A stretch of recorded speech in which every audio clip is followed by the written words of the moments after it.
The angle of elevation of the top of tower, ये आपकी tower है जिसकी हाइट हम h मानते हैं, okay, h metre. The angle of elevation of the top of tower from 2 point at a distance of 4 metre and 9 metre from the base of the tower. Tower से 4 metre की दूरी पर, tower से ही 9 metre की दूरी पर, okay, 2 बार देखा जाता है। दोनों बार 2 एंगल ऑफ एलिवेशन बनेंगे। ये जो एंगल ऑफ एलिवेशन बन रहे हैं ये दोनों कॉम्प्लीमेंट्री हैं, यानी एंगल आपको नहीं दिया है, आपको ये दिया है कि ये दोनों एंगल्स एक दूसरे को कॉम्प्लीमेंट्री है, means there sum is 90 degree, okay. तो आप क्या करते हो, इसको थीटा ले लेते हो और इसको 90 माइनस थीटा। एग्जाम में कभी कभार डायग्राम बनकर आ जाता है, ये जो मैं 9 लिख रहा हूं, ये 9 मुझे लिखना पड़ेगा, ये चीज है, ओके।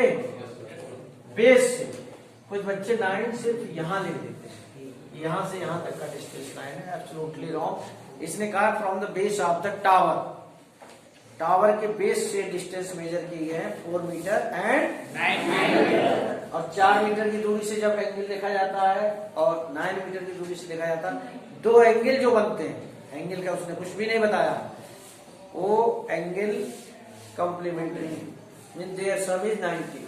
एक को थीटा माना, एक को 90 माना। एग्जाम में कभी बार क्वेश्चन ऐसे लिख के आ जाता है, डायग्राम बन के आ जाता है, यहाँ अल्फा लिख देते हैं, यहाँ बीटा लिख देते हैं, और उसके नीचे लिख देते हैं alpha plus beta is equal to 90।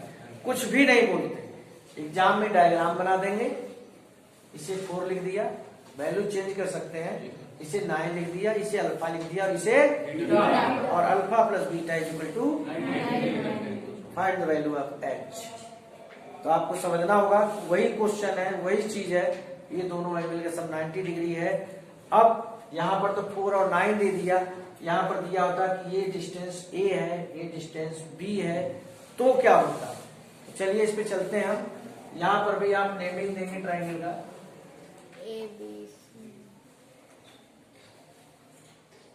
सबसे पहले in triangle h upon 4 is equal to tan theta. देखना आज मैं इसमें कुछ आपको डिफरेंट भी बताऊंगा, अभी आपको मैंने एक ही तरीके से बताया, मैं आपको कुछ डिफरेंट भी बताऊंगा। h इज इक्वल टू आ जाएगा 4 tan, okay, this is our first equation, okay. In triangle CAB h upon 9 is equal to tan 90। तो h upon 9 is equal to tan 90 minus theta होता है cot थीटा। मैंने अभी तक आपको ये यहाँ पर सेकेंड इक्वेशन है, तो इसे आप h is equal to 9 cot theta भी लिख सकते हैं। फर्स्ट एंड सेकेंड का मैं मल्टीप्लाई आपसे करवाता था, ओके। क्यों करवाता था, क्योंकि मुझे मालूम था कि tan theta and cot theta reciprocal of each other. तो जैसे मल्टीप्लाई करवाऊंगा tan थीटा cot थीटा एक दूसरे को कैंसिल आउट कर देंगे, okay. h into h 4 tan theta into 9 cot theta, h square 4 into 9 tan theta cot theta 36 tan theta into cot theta 1 upon tan theta. Cancel out, h square is equal to 36, s is equal to 36। अब आप देखो ध्यान से, यहाँ पर एक बात को समझो कि जब किसी टावर से एक कॉम्प्लीमेंट्री एंगल का इश्यू बने, कुछ हो ऐसा, कुछ बच्चे अपने दिमाग से बात कर लेते हैं कि ये 60 डिग्री का है, 30 डिग्री का है। नो, उसने कहा दोनों का सम 90 डिग्री है, दोनों का एंगल क्या है ये जानकारी नहीं है। आप यहाँ पर देखो जो 36 आया है, that is obtained by product of 4 and 9, 4 into 9।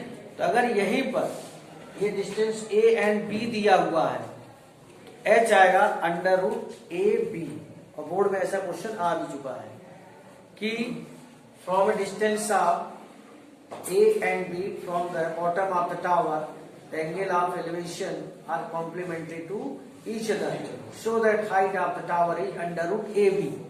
तो अंडर रूट AB का जो इशू आता है वो यहीं से निकल कर आता है। ये है जो 36 लास्ट में आपका आया, 4 और 9 का मल्टीप्लाई करके तो आया है। ए बी अगर ए और बी के फॉर्म में भी आएगा तो आपका आंसर आ जाएगा अंडर रूट ए बी।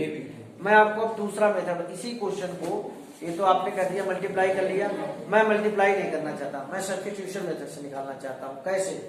आप यहाँ तक आ गए थे h equal to 4 tan theta और फिर यहाँ भी आ गए थे h equal to 9 cot theta. मैं इस चीज को हटा देता हूँ, ये गलत नहीं है, हटा देता हूँ। यहां से दूसरा मेथड जो मैं बता रहा हूँ, दूसरे मेथड में ये चीज तो आपको करनी पड़ेगी। यहां से आगे क्या करोगे वो समझ। आप यहां से h की वैल्यू क्या आएगी 4 tan थीटा, उसको यहां सब्स्टिट्यूट करो।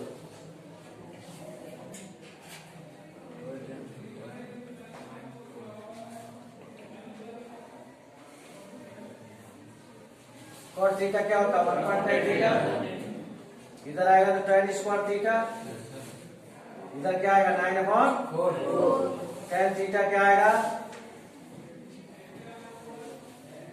3/2।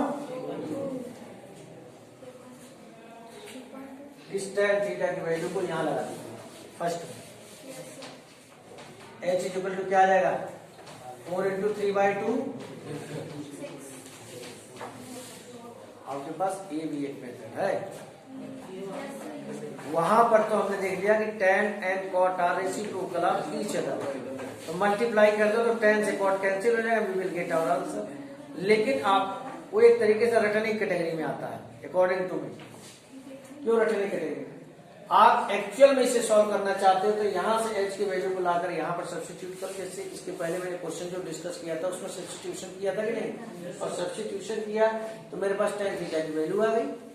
उस tan थीटा की वैल्यू को आप यहाँ रख सकते हो। अच्छा tan का उल्टा cot होता है, यहाँ पर रख दो। अगर इसी को आप 2/3 यहाँ रखोगे तो भी आपका वही 6 मीटर आंसर आएगा। तो समझ रहे हैं आप?